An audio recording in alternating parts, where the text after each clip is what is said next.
So, Paul, let's walk to the other plot and see what's happening on there. So we have another plot which is over the other side here towards the fence. I like this plot because it's tucked away and it's, you know, private and lovely. It's a bit slippy underfoot. To be careful. I don't really want to go arse over tit. It's so pretty and peaceful at this time of the morning. It's lovely.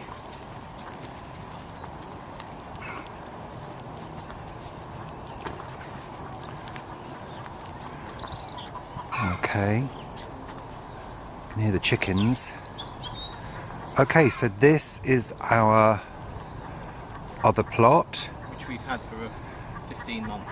Yeah, 15 months. I hope you can see this properly because of the sort of deep shade, but I'll just see if I can adjust that. Hold on. So what we got growing, because there's something here. What's this one? This is kale, which has really gone over, and we'll be taking that out most probably later on today with that one as well. And then there's nothing usable on there? Yeah, there's plenty that can be used on there. It'll just be washed down and cleaned up, and then this is then going to be weeded, and some of the bags of compost that we saw down there will be put on here. Yeah. And this is where we're going to have tomatoes outside this year. Okay. You need to rotate crops if you can, so that you don't grow the same type of crop in the same area. So if you grow brassicas like these cabbage here always in the same area, they can develop various diseases in the soil, so they don't grow well in further years.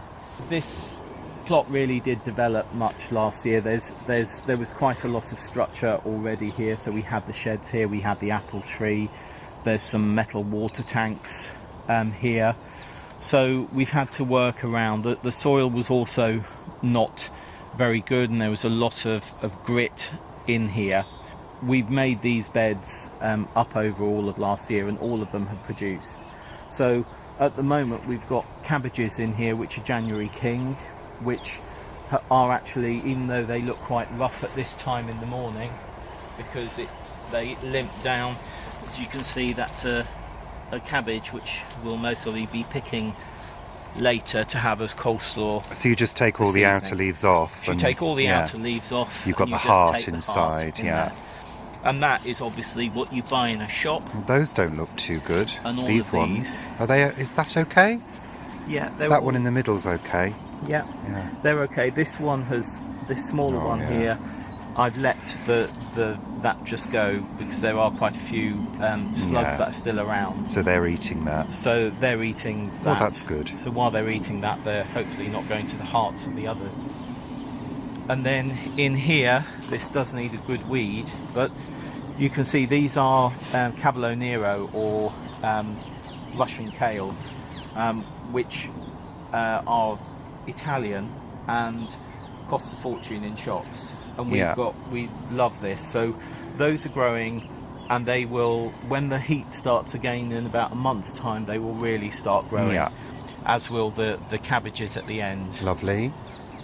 Again in here, they look rather the worse for wear at this time in the morning. But this is a line of butter beans. I don't know if you can see. They sort of limp, they go all limp. That's because it's been frosty cold last night. If we come back in a few hours, they'll be perked up and be upright. Good. So that's where you took all the buddleia down the other day. We took buddleia, and that's been there, and that will be cut back, and that will be burnt. We've also got a wildlife area at the back which we'll put some of that on. So these are Brussels sprouts that we grew ourselves this year from seed. They're called Bridgeat, and they're a small variety, but as you can see they are very small. The other sprouts that we have at another site are their stalks are mostly 4 or 5 foot long. Can you eat the leaves? You can eat the leaves. They're very tough. They're quite tough, but they're quite bitter. Okay. So what's going to be in this one then? What's in here? This year, I think all the beds last year were really productive. Last year we had beetroot, which we still got some beetroot there, carrots in here, and parsnips. These are parsnips. Oh yeah. And this soil is actually sort of quite frozen.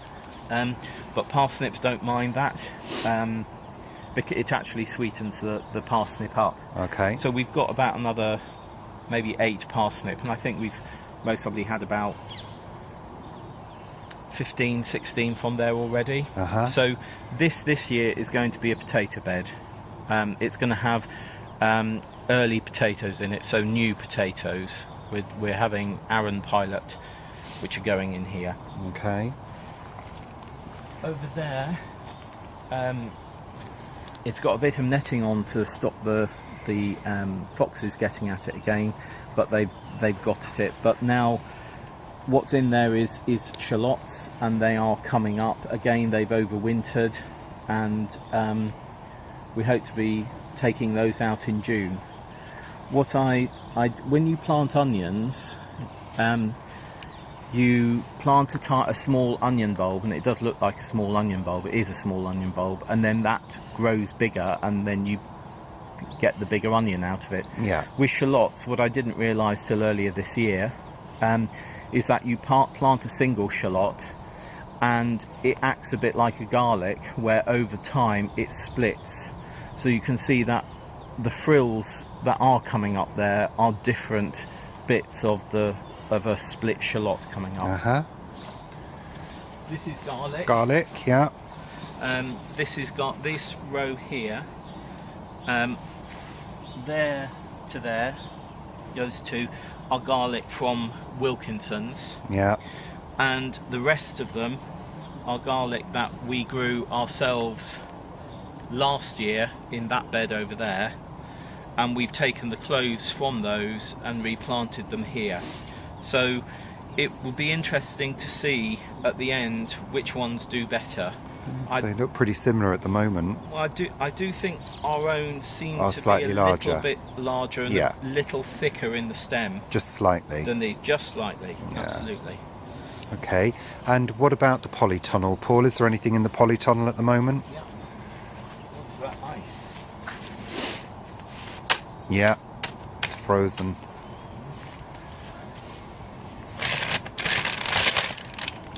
So this is the polytunnel, and you might have seen us do a video when we put it up. I did a time lapse video when we put this up. So when was that? Last year? No, earlier this. Last year. Yeah. March, wasn't it? Yeah. Something like Okay. So, okay. that. So we've got some lettuce, which are still, as you can see, in there. We'll Yeah. be picking that. They really haven't grown that much. Maybe they've grown. They were half that size when we put them in. Yeah. Yeah. So they've grown that much in about 2 months.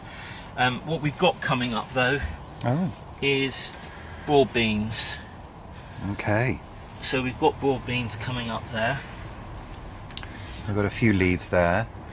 At the back is where we grew our tomatoes last Yeah. year, and here, and this actually is going to be used a lot, tidied and used a lot over the next few weeks, because obviously there's a lot of seeds going in. And last year we did our tomatoes in flower pots that we got from Morrison's. Yeah. Flower buckets, the buckets that they put bunches of flowers in. But this year we're going to. Oh, you got those free, didn't you? Got those free. At Yeah, Morrison. there's an idea. So they went straight in. We had 6 along there, and we had 2 here. So this year we're going to have 2 here in the flower buckets that we still have, and the tomatoes are going to go straight in the ground there. This is a weed membrane, and on top of this we've now got some slabs, so we're going to put slabs down here, which will be much easier to look after. Under here, like I was saying about cardboard down there, I was going to put weed membrane. This is a very thick weed membrane that goes under tiles, slabs, patio and gravel, that type of thing. And this is a thinner weed membrane here that doesn't really allow the weeds through, but it is much thinner than this. Weeds don't get through here. They can get through here. So this just had cardboard in and it was soil underneath. So what we are having is some shoots are coming up, and these are actually bluebells. Why are you pulling them up? Because I don't want bluebells in the bed. Well, could you not dig them up? Because they'll just take over. No, by taking them out like that, it's weakening the bulb. Okay. Because you can see we're going to have bluebells around the side here. Okay. Are going to be coming up. I don't want them in the... Well, can you not dig them up and put them somewhere else? No, because they're actually in this soil. Okay. Which is well under that soil. Oh, well. But if you look here, this is where our bluebells are going to be. Oh, yeah. So there'll be a lot of bluebells there. Why are there bags of topsoil there? Is that weighting down It's the weighting down the edge of the polytunnel. polytunnel? Yeah. They'll also be used when we need to use them. Okay.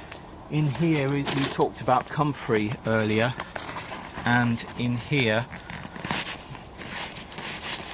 are comfrey roots. Oh. Oh. And okay. that is actually, you can see that's a... Yeah.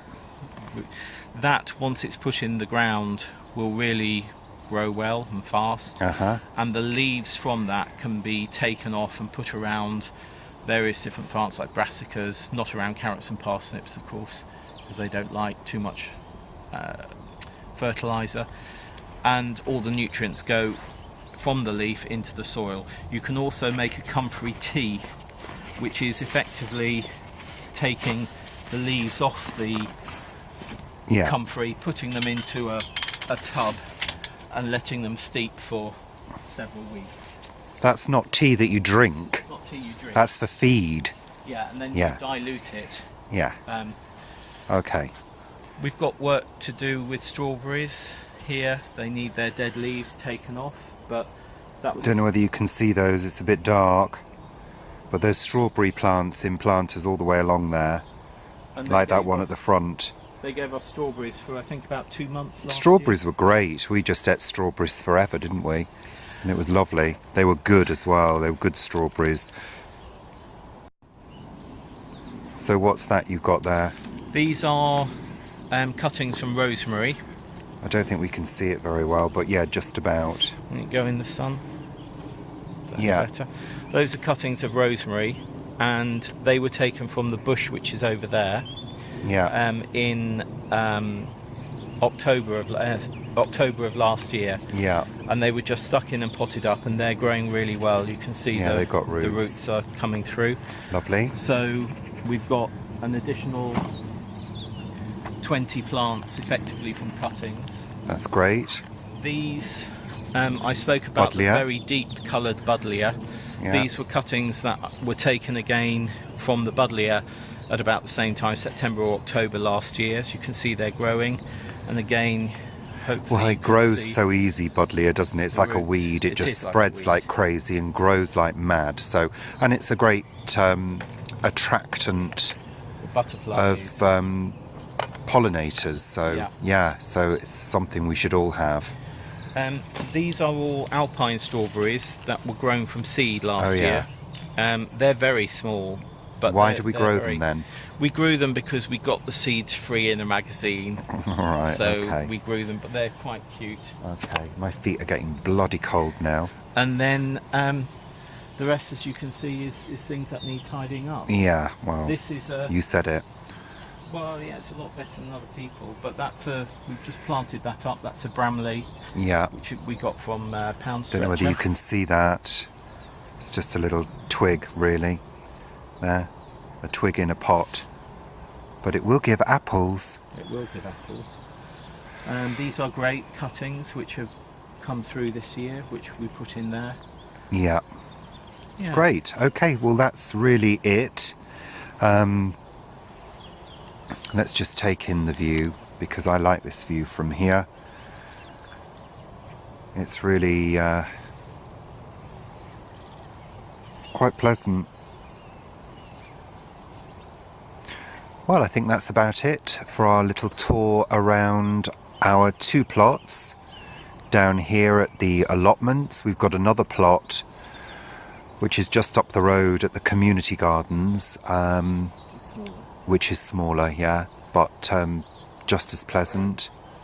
And yeah, it's let's hope today's going to be a nice, pleasant, sunny day and stay this way. Okay,